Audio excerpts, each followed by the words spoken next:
Hey, Alan Seaborn here, and I want to talk to you about this thing that Jesus taught about in the book of Matthew, where he talks about storing our treasures in heaven instead of on earth. And I want to tell you a little bit of my journey on understanding what that looks like.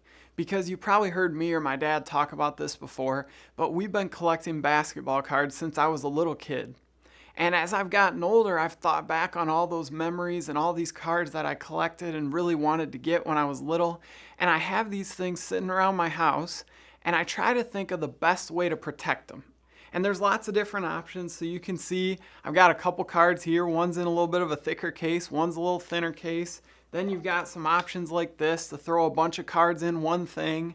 And what I found out is that if I'm protecting them in this, I realize if my house ever gets flooded or there's a fire or something, I realize I'm going to lose this collection that I've spent years and years putting together.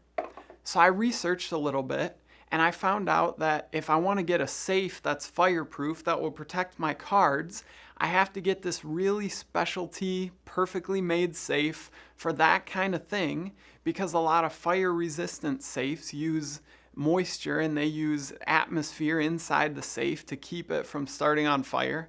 So now I'm way down this road, and I'm realizing that to protect these things, these memories and these investments in some ways, I'm going to have to spend so much time, so much energy, so much money chasing down all the little things that it will take to protect these things that I'm going to be distracted, time-wise, energy-wise, money-wise, from the things in life that really matter.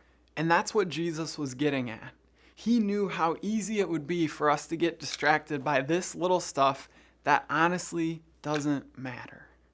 And that's why he talked about storing up our treasure not here on earth where it can get destroyed, but storing up our treasure in heaven, understanding God's view on our lives and letting him build his kingdom through us, letting him strengthen the relationships that we have with the people around us, with our family, with the people who we care about, and letting people see what God at work in our lives can look like.